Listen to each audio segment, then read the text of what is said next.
মাস পেল, কেউ রমজান মাস পেল অথচ অলসতা বশত রমজান মাসে রোজা রাখলো না। যারা রমজান মাস পেল অথচ রমজান মাসে রোজা রাখলো না বিনা ওজরে, এই ব্যক্তি সম্পর্কে রাসূল সাল্লাল্লাহু আলাইহি ওয়াসাল্লাম বলছেন যে আমি একদিন ঘুমিয়ে আছি, এমন সময় দুইজন ফেরেশতা এসে আমার দুই বাহু ধরে আমাকে নিয়ে চলে গেলেন। বিশাল এক পাহাড়, আমাকে বলছিলেন আপনি চলুন। আমি বললাম আমি চড়তে অক্ষম, আমি চড়তে পারবো না। ফেরেশতারা বললো আমরা আপনার জন্য সহজ করে দিব। আমরা পাহাড়ে চেপে নিলাম। চাপার পরে একটা বিকট আওয়াজ শুনতে পেলাম, চিৎকার শুনতে পেলাম। জিজ্ঞেস করলেন রাসূল সাল্লাল্লাহু আলাইহি সাল্লাম যে এই চিৎকার, এই আওয়াজ কিসের? আল্লাহ নবী সাল্লাল্লাহু আলাইহি সাল্লামকে বলা হলো এটা জাহান্নামীদের আর্তনাদ।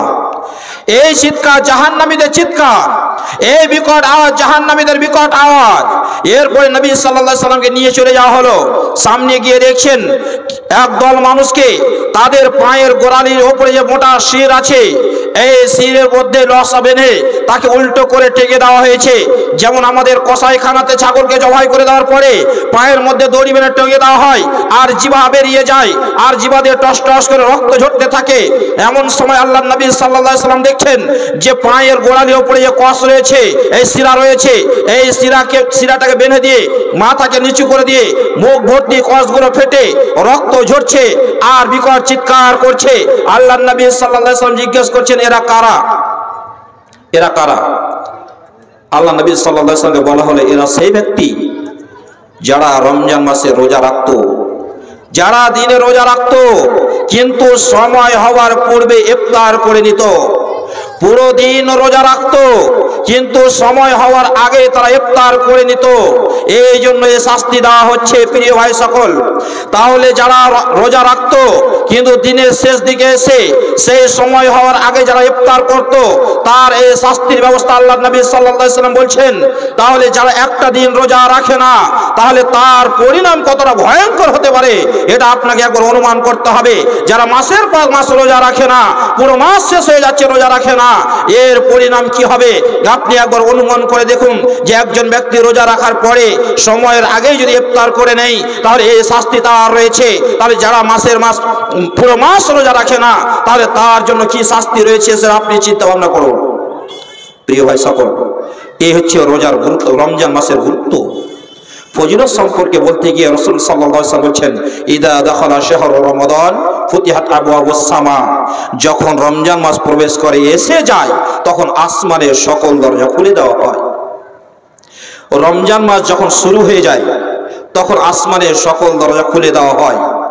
অন্য বর্ণনায় আছে ফুতিহাত আবওয়াবুল জান্নাহ, জান্নাতের সকল দরজা খুলে দেওয়া হয়, জাহান্নামের দরজা বন্ধ করে দেওয়া হয়, শয়তানকে শিকলবদ্ধ করে দেওয়া হয়।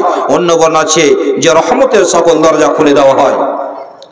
তাহলে রমজান মাস যখন শুরু হয় তখন আসমানের সকল দরজা খুলে দেওয়া হয়। রমজান মাস যখন শুরু হয় জান্নাতের সকল দরজা খুলে দেওয়া হয়। রমজান মাস যখন শুরু হয় জাহান্নামের দরজা বন্ধ করে দেওয়া হয়। রমজান মাস যখন শুরু হয় শয়তানদেরকে শিকল বন্ধ করে দেওয়া হয়। রমজান মাস যখন শুরু হয় রহমতের সকল দরজা খুলে দেওয়া হয়।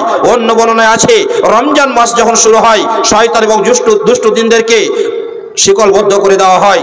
এবং রমজান মাসে প্রত্যেক রাত্রে একজন ঘোষণাকারী ঘোষণা করে, তারা বলতে থাকে হে কল্যাণ অনুসন্ধানকারী অগ্রসর হও, হে কল্যাণ অনুসন্ধানকারী অগ্রসর হও, হে অসৎ, হে পাপিষ্ঠ তুমি থেমে যাও, তুমি থেমে যাও।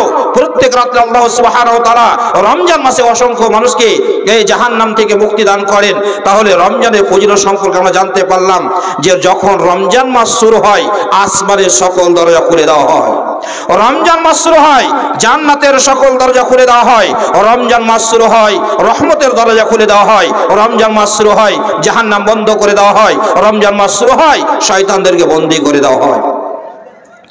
এই যে রমজান মাসে এতটা ফজিলত কেন, কি কারণে এ রমজান মাস এত সম্মানিত হলো, কি কারণে রমজান মাসে আসমানের দরজা খুলে দেওয়া হলো, কোন কারণে জান্নাতের সকল দরজা খুলে দেওয়া হলো, কোন কারণে জাহান্নামকে বন্ধ করে দেওয়া হলো, কোন কারণে রহমতের দরজা খুলে দেওয়া হলো, এমন কি আছে এই রমজান মাসে, এমন কি কারণে শয়তানদেরকে বন্দী করে দেওয়া হলো, এই রমজান মাস এত সম্মানিত হলো কেন, এই রমজান মাসে এত মর্যাদা হলো কেন, এর পিছনে মূল কারণ কি? এই রমজান মাসে আল্লাহ সুবহানাহু ওয়া তাআলা প্রস্তুত নিচ্ছে, যে আল্লাহ সুবহানাহু ওয়া তাআলা প্রস্তুতি হলো যে আসমানের দরজা খুলে দাও, রমজান মাস আসমানের দরজা খুলে দাও। এত কারণ কি? এর কারণ যদি আপনি কোরআন দেখেন তো পবিত্র কোরআন বুঝতে পারবেন। আল্লাহ সুবহানাহু বলছেন, শাহরু রমাদান আল্লাযী উনজিলা ফীহিল কুরআন, রমজান মাস যে মাসে পবিত্র আল কোরআন, মহাগ্রন্থ আল কোরআন অবতীর্ণ হয়েছে। রমজান মাস হচ্ছে সেই মাস যে মাসে মহাগ্রন্থ আল কোরআন, পবিত্র কোরআন অবতীর্ণ হয়েছে। হুদাল লিন্নাস, বিশ্ব মানবতার পথ প্রদর্শক, বিশ্ব মানবতার পথ প্রদর্শক। বিল বাইয়িনাতি মিনাল হুদা, সুস্পষ্ট প্রদর্শক হিসাবে, হেদায়েতের জন্য সুস্পষ্ট নিদর্শন। ওয়াল ফুরকান, সত্য মিথ্যার পার্থক্যকারী।